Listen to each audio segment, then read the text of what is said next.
अस्सलाम वालेकुम। तो कैसे हैं आप सब। तो आज के लेक्चर में जो हमारा आर्टिकल 2.3 ऑपरेटर्स एंड एक्सप्रेशंस, हम इसको कवर करेंगे। हमारे बुक में चार जो है ऑपरेटर्स बताया: arithmetic operators, comparison operators, assignment operators और लॉजिकल ऑपरेटर्स।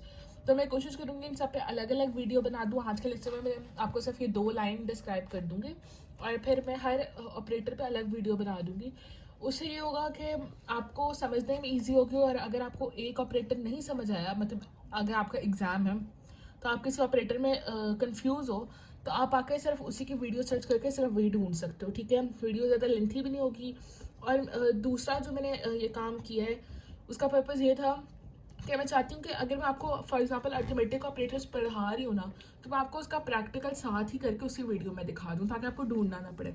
तो इसीलिए ओके, तो let's start. Operators and expressions. Operators are symbols that perform operations on variables and values. Operators होते हैं symbol, जिस तरह हमारे पास है addition, subtraction, multiply and divide। ये हमारे पास जो सारे हैं ये हमारे पास क्या कहलाते हैं? symbols। हमारे पास सब क्या कहलाते हैं? symbols। Operators are symbols that perform operations on variables and values। अच्छा, वेरिएबल्स होते हैं अल्फ़ाबेट, जो मैथ में अल्फ़ाबेट्स होते हैं उसको हम कहते हैं वेरिएबल्स। और वैल्यूज़ होते हैं जो नंबर होते हैं, वो भी मैथ में। मैं आपको एक एग्जांपल करके दिखाती हूँ इसकी। जिस तरह है हमारे पास 2x + 7, ये है। अब हम लोगों ने यहाँ पर पढ़ा था वेरिएबल। अब वेरिएबल हमारे पास क्या है? ये हमारे पास है वेरिएबल। उसके बाद हम लोगों ने पढ़ा था वैल्यूज़, ये हमारे पास है वैल्यूज़। ठीक है, और अब आप सोचेंगे ये वैल्यूज़ है और ये वेरिएबल्स है, तो ये क्या है? तो ये है ऑपरेटर्स। अभी हम लोग ने बताया था कि प्लस माइनस मल्टीप्लाई डिवाइड जो होते हैं इसको हम कहते हैं operators. An expression is a combination of variables, operators and value that produce a result. अच्छा sorry, an expression is a combination of variables, operators and values that produce a result। आपको भी बताया था कि जो वेरिएबल्स होते हैं ये होता है अल्फ़ाबेट्स। जिस तरह हम लोगों ने यहाँ पे एग्जांपल ली थी x, ये हमारे पास क्या है? वेरिएबल। उसके बाद होता है ऑपरेटर्स। ऑपरेटर्स अभी आपको बताया था पहले लाइन में क्या था? Operators are symbols. ऑपरेटर्स होते हैं सिम्बल्स। वैल्यूज़ होता है नंबर। अब मैं आपको जो प्रोड्यूस करता है रिजल्ट। अब आपको एक और एग्जाम्पल देते हैं। अभी हमने ये एग्जाम्पल लिया ना, ये इसी को हमें कंटिन्यू करते हैं। जिस तरह हमारे पास है 2x + 7 = 9। ठीक है, ये हमारे पास क्या है? एक्सप्रेशन। अच्छा, मैं आपको एक बात बताना चाहती हूँ कि जो हमारे पास मैथ होता है ना, उसमें हमारे पास ये 4 सिम्बल्स होते हैं, मगर जो हमारे पास कंप्यूटर होता है उसमें इनके सिम्बल्स जो है ना डिफरेंट हो जाते हैं।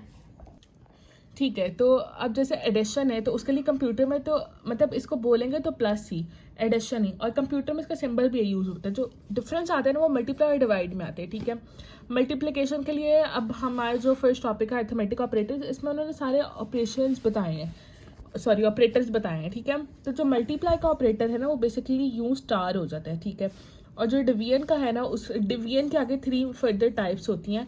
तो मैं कहूँगी कि आप उसी टॉपिक में इसको जाके समझो। अभी हम जो एक्सप्रेशन क्लियर कर रहे हैं हम उसी की तरफ जाते हैं। ठीक है, 2x + 7 = 9 जैसे कि एग्जाम्पल है।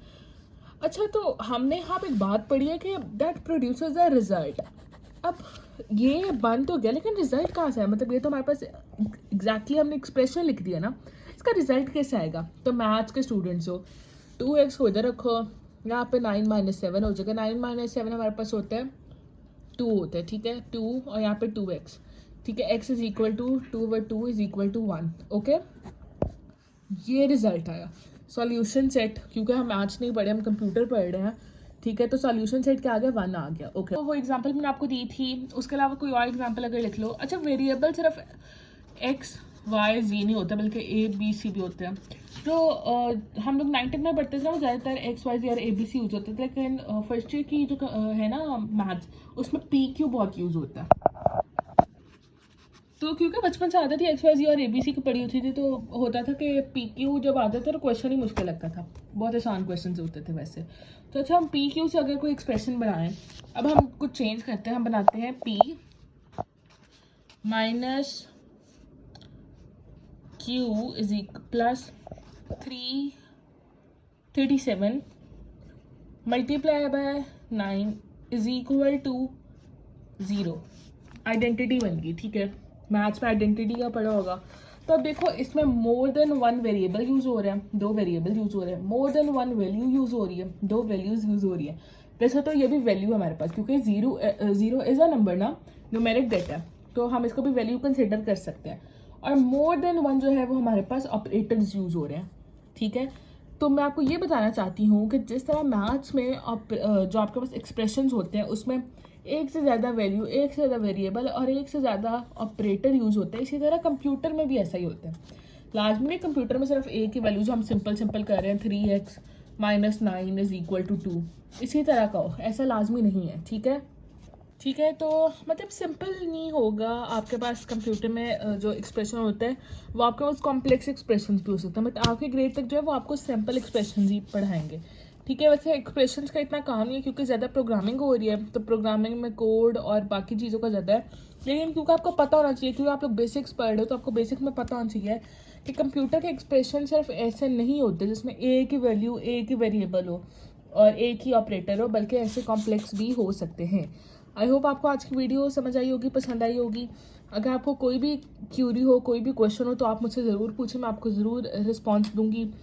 और अगर आपके क्वेश्चन कोई हो जो बहुत इंपॉर्टेंट क्वेश्चन हो या फिर क्यूरी थोड़ी डिफ़िकल्ट या बड़ी हो तो मैं उस पर हो सकता है अलग से वीडियो भी बना दूँ। तो थैंक यू सो मच, जज़ाकल्लाह।